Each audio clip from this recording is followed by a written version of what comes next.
they keep you going here. Like you I feel like you'd never get bored. But from the time you wake up, from the time you go to bed at like 11, like you are always doing something. So I'm doing A levels. I've just done my AS levels, and I'm doing the English course here because I'd like to apply to do English. I went to study social sciences in university. I chose to read molecular medicine because I would like to read medicine at university. I am studying law. I was just looking for engineering courses to do over the summer. I thought the best place to learn English history would be at Oxford. I'm going to start my last year, and I'm doing economics here because I would like to do that at university. And it's such a great opportunity for me to do that here because we don't have that subject back home. Engineering's not a subject in school. You've got physics, chemistry, maths, but some school actually brings it together, and you can get a proper feel for what it would be like to do the job in real life. I'm learning about stuff that I never would have learned of in school, a lot of Viking history. We've gone to the Ashmolean, the Pitt Rivers Museum, which are both very cool museums in Oxford. I think the course itself is actually pretty rigorous as well, so like it really stretches you as a student.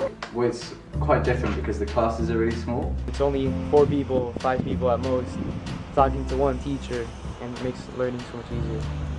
It's not at all what I expected in classes. Classes are so one-on-one and so focused on like you individually, and it just works around you. It's so nice. I've never had that in the United States. You're not just being taught, it's more sort of active conversation, debating, things like that. It's so much more like interesting, and you really get to put your thoughts forward. It doesn't matter what level you are. Exactly. They like sort of cater to what you need and make it more personal. My tutor, Katie, is from Connecticut in the United States, but she studied at Oxford. Right now she's doing her PhD here. She knows a lot about her subject, And she made us quite comfortable, like the first tutorial.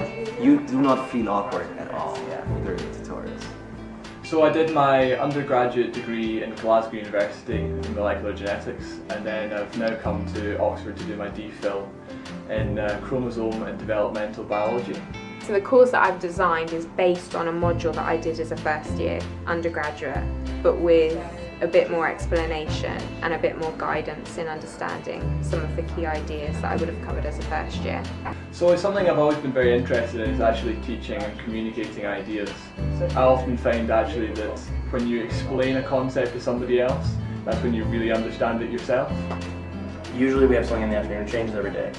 We did a game that kind of replicates the economy of the world, but then you also do like the alternative Olympics, and it's just a lot of fun. Today we're going punting. We've gone to see The Merchant of Venice to play.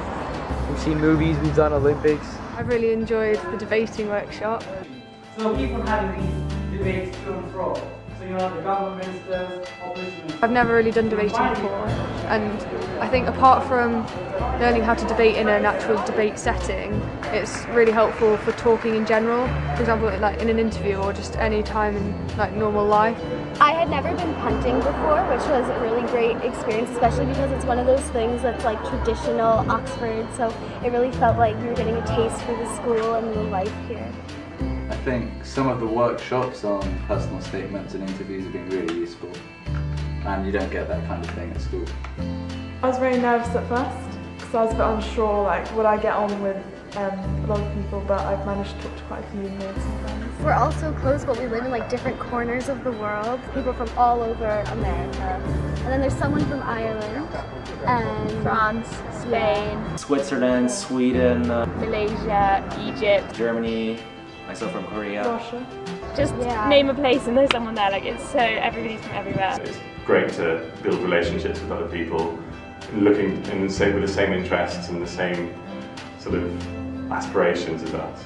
Everyone's nice here. No one came here with bad intentions or whatsoever. Yeah, I think it's more comfortable than I expected it to be. I never even thought I would be at Oxford. That to me was amazing. I never saw Oxford as even a place I would ever be in my life. And just the 2 weeks here that's been something I never thought I would do. This whole experience has really opened me up to Oxford and what a great school it is, and so it would be really great to come here.